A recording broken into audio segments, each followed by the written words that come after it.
We're all desperately looking for starting pitching right now. The end of season crunch is here, the injury bug has struck, innings limits are going to be coming up soon, and the depth on all of our rosters is completely shattered as the playoff push begins. So in this video, I'm going to use data to try and help us find pitchers who could be diamonds in the rough, have great closes of the season, and provide valuable depth as we all push for the championships in our leagues. Quickly first, before we get into it, if you guys are not already, please subscribe to the channel, drop the video a like, let me know your favorite sleeper pitcher in the comments. Remember, channel memberships are open if you guys want personalized advice about your fantasy teams, and a special shout out to PrizePicks for sponsoring today's video. Now we're going to head over to the greatest website on earth, Fangraphs. Guys, make sure you support Fangraphs, become a member. And I did a video like this a few months ago where I just went through my process of how I use data, different websites to help find pitchers who I think are undervalued or on the precipice of breaking out. So what we're going to do is do that again right now. We're going to go to the advanced tab on Fangraphs.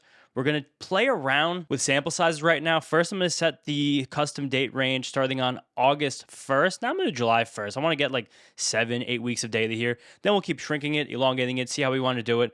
And I want to change the qualified tab to 40 innings as a starting pitcher. Make sure as a starting pitcher. I don't want to accidentally get any relievers in there.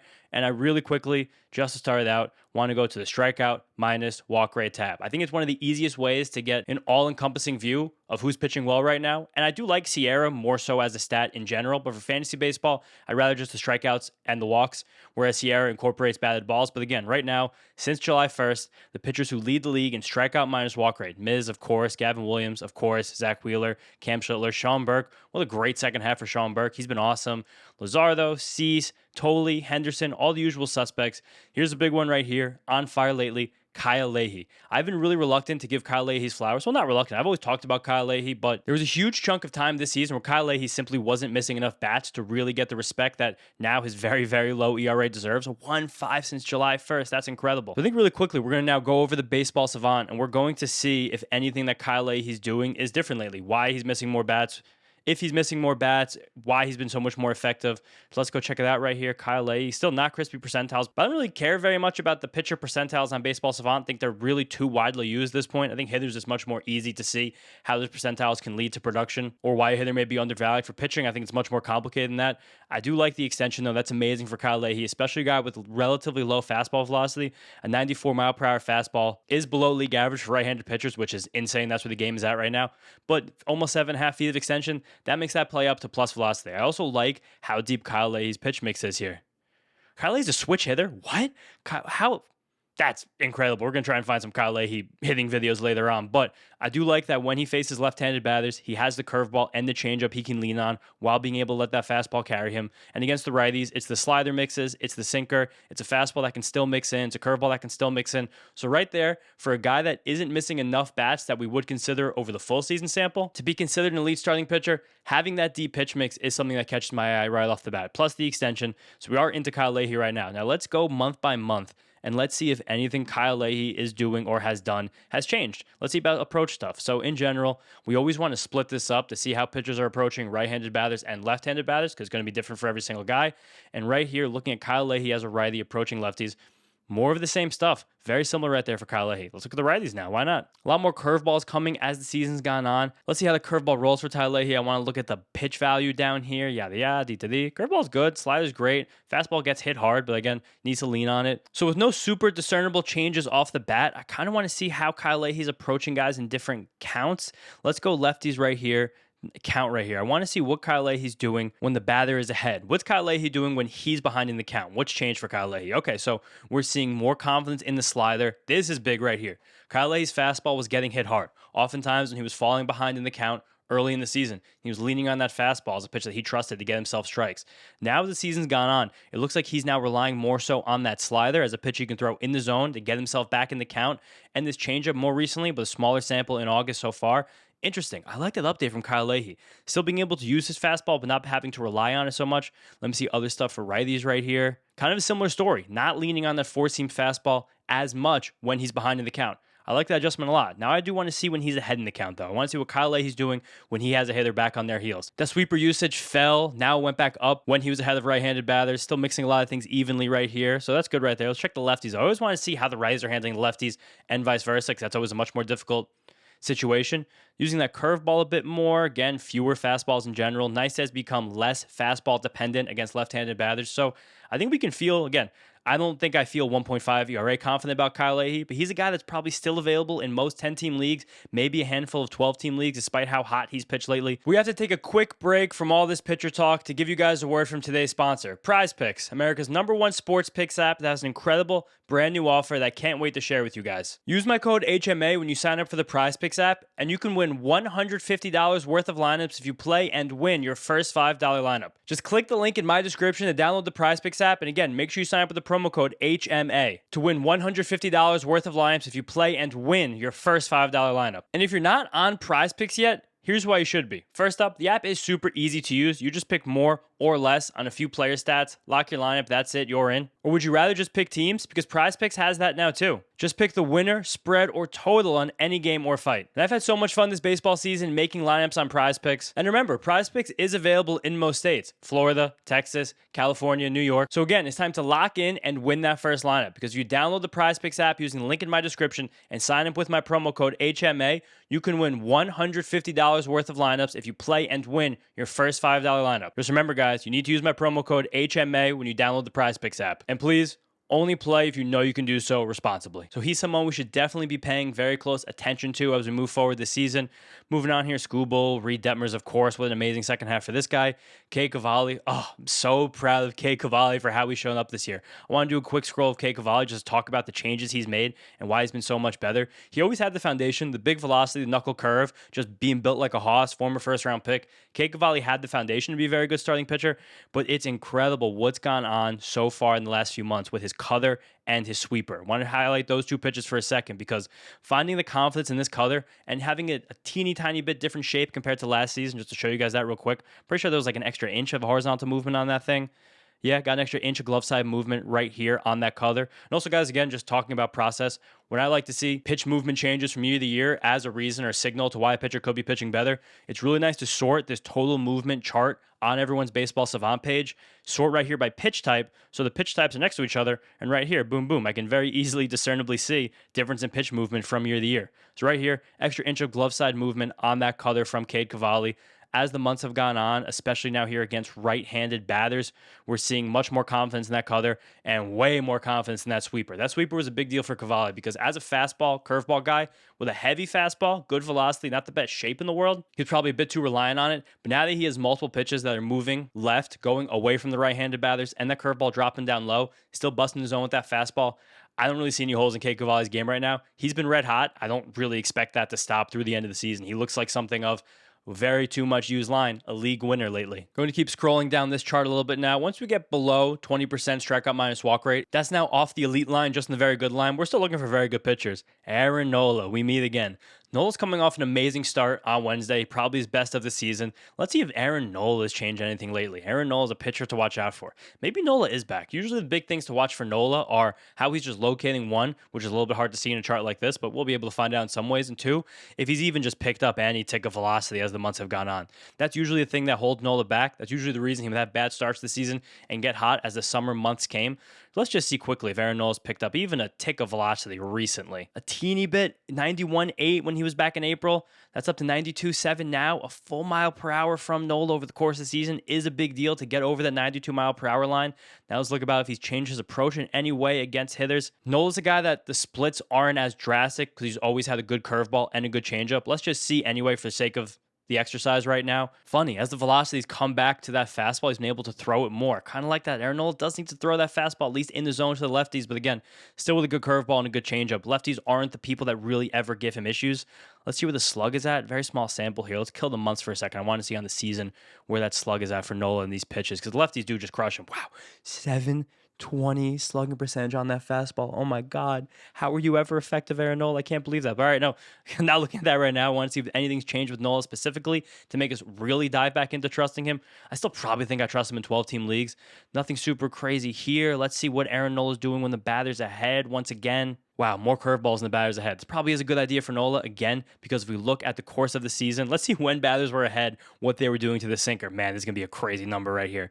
308 with a 1,000 slug. Okay, only 12 batted balls. That's really not that many batted balls for Aaron Nola when the batter's ahead. So that tells us he is still establishing a good bit of count leverage. I give Nola respect for that. And again, I probably think with the veteran track record, with the fastball again, between 92 and 93 miles per hour, I probably am back to trusting Aaron Nola in 12-team leagues as a bench streamer. I might rue those words, but I actually do feel that way. Matthew Liberatore is getting swings and misses now, but he's not really being as effective as he's doing. And he's actually not earned that ERA. The FIP is really low. The Sierra is really good. Let's see if Liberatore has drastically changed any of his pitch mix lately. I love looking at this stuff. This is fun, guys. I really think I want to do something like this every single month moving forward on the channel. So you guys let me know if you like it. I know you said so in the past, but I kind of want to hear it again just to make sure I should keep doing things like this.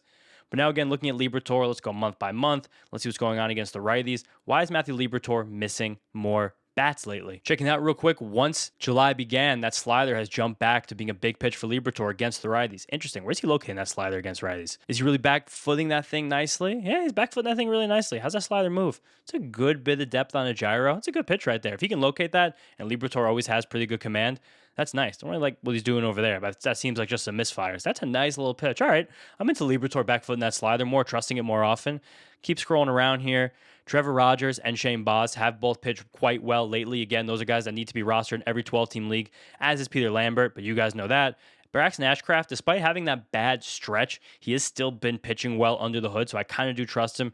Yuri Perez, ascending ace right now. Tyler Mahle with the Braves has been a monster. All these other guys are guys that we already have. Besides Skeens, I don't know what's going on Skeens right now, guys. I don't even know if I can start him in playoff matchups. We're going to be honest about that.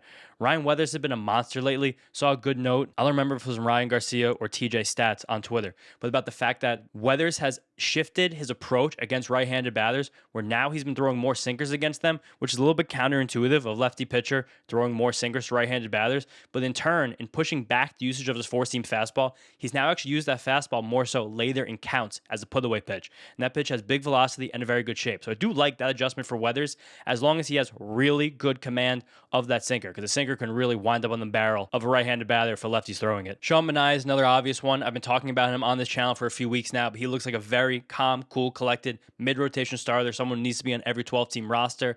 Let's just, for the sake of the argument, let's push this down to 20 innings right now. Let's see if we can have some fun with sample sizes. Anything really crazy going on here? Ian Seymour, of course. I talk about Ian Seymour to you guys all the time. Please keep trusting Ian Seymour. He misses tons of bats. He does not allow very good contact. Now with his in the rotation every single start, he's awesome. If Christian Scott would pitch deeper into games, he'd be able to run up lists. Again, still needs to be rostered in 12-team leagues. Jared Jones, I know some people are souring on Jared Jones lately, but all this good stuff under the hood makes me still very heavily believe in him. Just continuing to scroll here. I will not trust you, Mackenzie Gore. I will not do it. I will not do it. I will not do it. Jacob Lopez. I've been shouting out Jacob Lopez a lot on this channel recently. I think he's another guy who's a very solid pitcher, hiding in plain sight. I almost put him in my top 50 in the pitcher rankings that went out last week that you guys really love, so I appreciate you loving those. But just checking out Jacob Lopez's stuff here. Anything really different that jumps out from last year? Also, guys, when I'm looking at these pitch plots, I've explained this a little bit in the past, but for anyone new to the channel, what we're looking at right here is basically the way a pitch is moving as it leaves the pitcher's hand. So right here, I can show you the arm angle on Jacob Lopez right now. There's where Jacob Lopez's arm is. And as he pitches, his fastball rises up a little bit compared to his arm angle. He's getting good east-west movement on that slider. And that cutter right there is the bridge between the fastball and the slider, something very valuable. And Jacob Lopez has a reliable changeup he can use against right-handed batters. That's the mark of a lefty that can be effective when they only throw 90 miles per hour. It's really good extension, it's good command, and it's having multiple weapons against the righties especially. He's someone that if he didn't pitch in one of the worst ballparks in all of baseball for pitchers, he'd be higher up my list. But again, still someone that needs to be on our radars in 12-team leagues. Just making sure I haven't missed anybody else critical here. Emmett Sheehan popped up. I can't do that again with you guys with Emmett Sheehan. I do think he's also going to the Dodgers bullpen now just to kind of save those relievers as we get to the playoffs. And I guess for them to see if he can be a big playoff riser for them out of their bullpen. Otherwise, Robert Gasser always flashes for me on these lists, but nothing crazy there. All right, now let's check Sierra real quick just again to see if any of our ground ball kings are jumping up on these lists. Basically, always going to be very, very similar to the strikeout minus walk list. We do have to make sure we exhaust all of our options. But again, no one else different that's really jumping out right now. That should be super critical or should be on any of our radars. So now we're going to go psycho list for a second. I'm just going to make this go since August 1st. We're getting about 3 weeks of data. And we're just going to see any guy who's thrown 20 innings, which is going to be a good chunk of the league. No, it's only 30 guys who've thrown 20 innings. Interesting. So I guess we're going to change that to 10. 10 innings as a starting pitcher. Let's see if we can get something crazy here for who's missing tons of bats. And again, in this small of a sample, especially all the time for strikeout minus walk rate, it can be heavily influenced by who a pitcher is facing. And especially this time of year when some of these lineups, like if you play the Athletics on the road, wow, that team is ravaged right now. So that will make some pitchers stand out. They've had a few easy matchups in a row. But again, we're using that context to our advantage. And then we're going to continue to look deeper into any guy that we find that might be interesting here.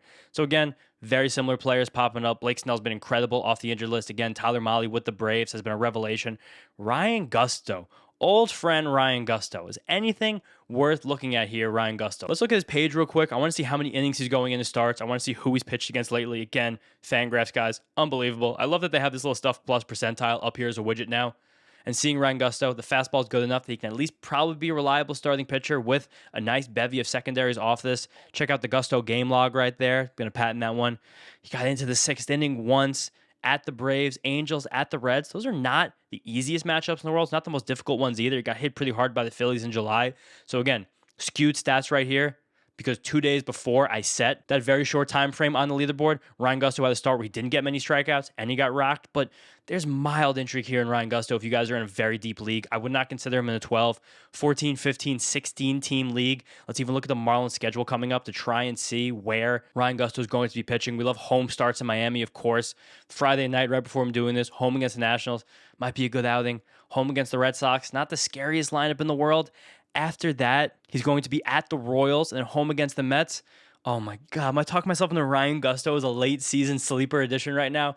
I kind of am. Wow. Maybe he should be a really shrewd bench streamer in 12-team leagues. You guys see how much this is making me sweat? And of course, once we get to the end of the season, Dodgers, Diamondbacks, Padres, Cubs to close it out. I don't want Ryan Gusto in my line for any of those matchups. But again, deep repertoire with moderate stuff on every single pitch. The fastball shape is decently good. He has a very high over-the-top release, so his vertical action, his fastball, doesn't work as much for him as it would for some other guys, because, again, he does come from very over-the-top, and he doesn't throw very hard, and he doesn't have a ton of extension, but it's enough nonsense off of a completely acceptable fastball to make Gusto relatively interesting. Like, look at this. Lefties against Ryan Gusto this year are seeing 7 different pitches, at least 7% of the time. You can get 7 different pitch shapes you have to prepare for if you're a lefty, and none of them are something you can expect to see at least 30% of the time.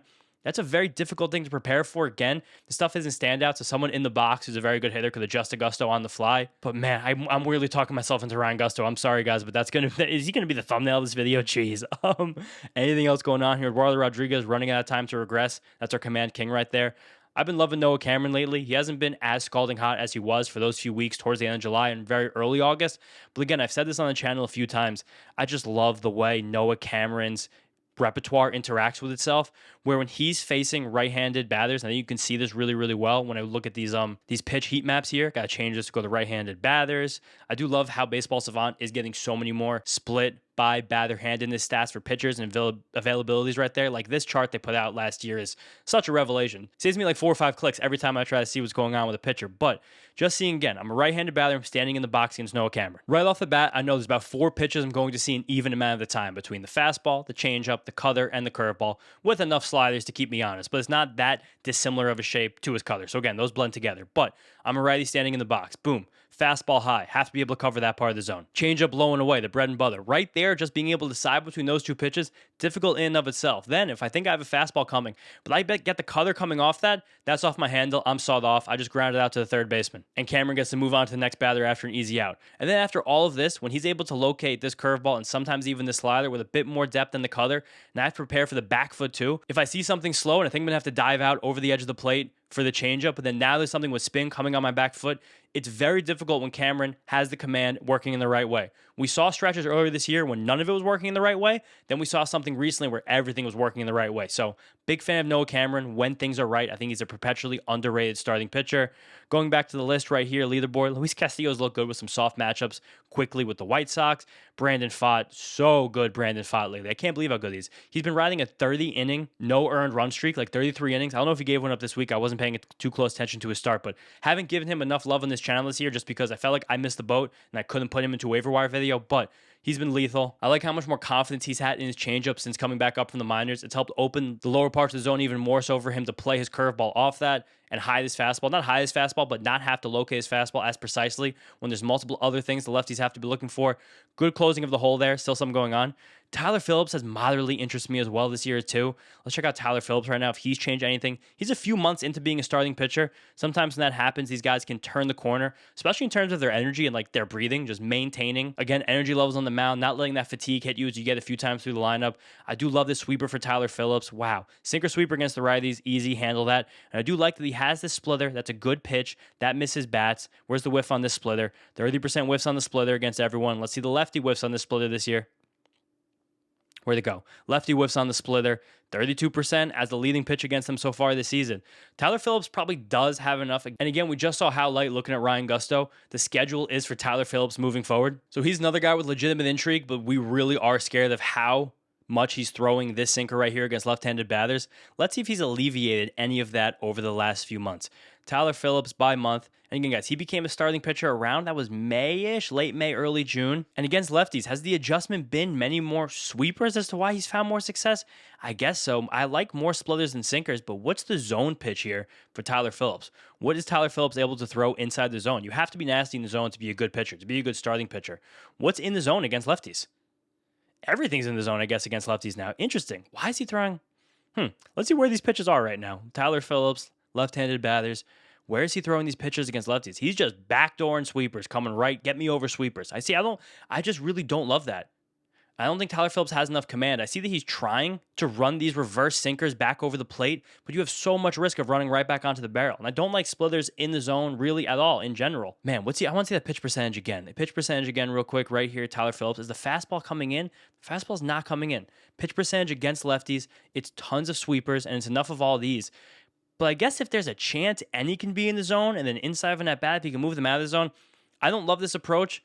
I like the stuff just enough, but there's still an interesting set for me for Tyler Phillips. All right, guys, now to close it out, I do think we're going to check a different leaderboard over here on Fangraphs. It's the Stuff Plus model, made famous by Eno Saris, his model. So we're going to check out Stuff Plus right now, and we're just going to scroll around again, see, with not that many innings since the start of August, if anyone's really popping who we might not be paying attention to yet. I always like looking at Fastball Stuff Plus as the construction on my neighbor's roof is getting louder and louder. I'm going to try to edit it out for you guys so you don't hear it, but anything big going on here. Robbie Ray, good stuff plus in the fastball, but not missing any bats at all anymore. All of the usual suspects up here again. That fastball by Ryan Weathers becoming a put-away pitch against righties has been a really worthwhile adjustment for him. Robert Stock has looked good in an abbreviated starter's role for the Mets. Again, you probably have to be in a 16-team, like 40-man roster league for him to be valuable, but I could see a point where you're very desperate and Robert Stock is getting between 4 and 5 innings and like 4 strikeouts. You hope he only gives up 2 runs. In some leagues, that works. Brandon Young been very up and down lately for the Orioles, but I still do like the stuff. And I still like that he's maintaining high stuff and high command, despite, again, not pitching to the best results lately. Robert Gasser always pops for me in these stuff models. The command's been improving too. And the Brewers have kept him in the rotation. I just keep being the high man on Robert Gasser, but I guess that means I'm just going to get him in my deep leagues every single year. And I guess he's going to pitch well enough to make it worth it for me. Christian Javier, good fastball, good stuff in general. Has he pitched well? I've kept Christian Javier so far off of my radar just because how much he's hurt me in the past. I really don't care for Christian Javier at this point in his career. Where's the velo at too? Christian Javier's throwing 93 with his extension, his shape. That's okay. Strikeouts and walks don't make him super interesting to me in any shape or form whatsoever.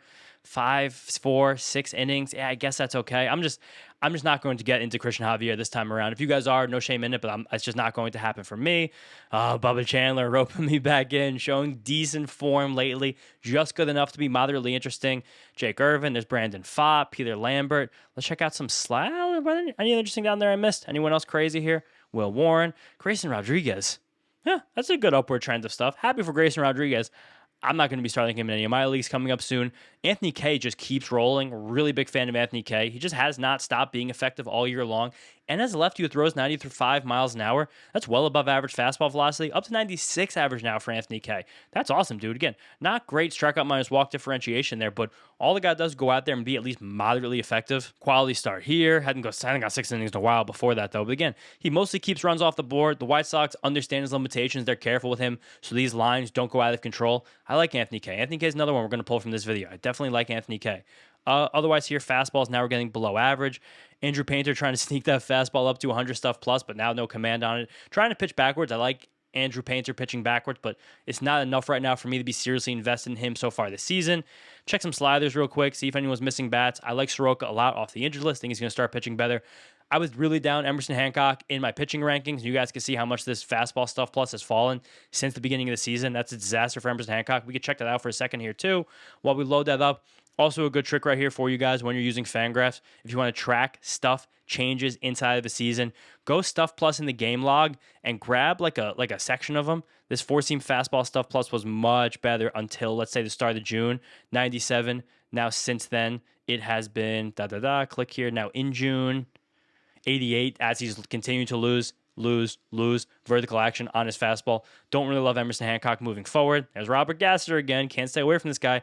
Robert Gasser might get the thumbnail on this one. I do think Robert Gasser is staying in the rotation. Let me check the greatest sports fantasy news website in the world, Roll the World. Shout out Roll the World, my people over there. I'm on Roll the World a few nights a week, guys. If you read the blurbs, Wednesday and Friday nights, I write the recap blurbs. Monday, I do a question and answer for them. Wednesdays, I write a stolen base column. And a few days a week, I'm doing short form videos for them as well. Everything we're seeing is that he's still staying in the rotation. I think that we're still going to roll with Robert Gasser. Maybe Robert Gasser gets the thumbnail for this video. I kind of love that. Otherwise, still scrolling around Stuff Plus. Walbert Uranium, man. If you can locate that sweeper consistently, you're a top 25 pitcher in the league. Come on, Walbert. I know you got this in you. Again, right here, Jacob Lopez flashes. Above average fastball, well above average slider. Brandon Falk, good slider as always. Ian Seymour, awesome. Connor Prelip. I like the stuff on Connor Prelip, but the fastballs just gets hit too hard for me to really buy all the way back in right now. Love how Sandy's pulled the nose up. Love Yuri. Love Anthony K. Look at this deep pitch mix from Anthony K right now. Love all the weapons he has. Blade Tidwell's been relatively interesting as well. Very, very, very slider heavy pitcher. I still don't know if he has enough to be like a legit good starter long term. I could see him being a nasty reliever the second if that change ever happens. But right now, when he's able to locate those sliders, and again, guys, it's 50% sweepers to right-handed batters. That's a crazy high number, but it's good and it's working right now. I think a 15-team league, Blade Tidwell does have mild intrigue as well, as long as he's still in the rotation. I think he's still in the rotation, right? Last thing he did was a start, 4 1/3, 5 2/3, 5. Yeah, that's gonna be the game with Blade Tidwell again. If he's not locating that sweeper, sometimes like when he's pitching at home against the Rockies, you think it's a smash spot. He's going to walk 5 and give up 6 runs. That's just the nature of the beast with a guy like Blade Tidwell, but he's still a worthwhile pitcher. I do think that's it, though, guys. Part 2 of using advanced data to find pitchers. The big ones I think we're taking from this somehow are Tyler Phillips, Robert Gasser, I guess Anthony K still, Jacob Lopez, Sean Manaea, firm belief in Kyle Leahy. That's who we're really coming away from this with, but thank you guys so much. September is going to be wild in this channel. I do not know what kinds of videos I'm going to make. Now the fantasy baseball season is basically over, but you guys talk to me. Tell me what kinds of videos you want to see. I will make them. If we want more baseball history, if we want more current baseball events, if we just want more pitching data, stuff like this, I'm open to any ideas. I got to make 8 videos in September, so you guys let me know. Thank you so much. I'll see you next time.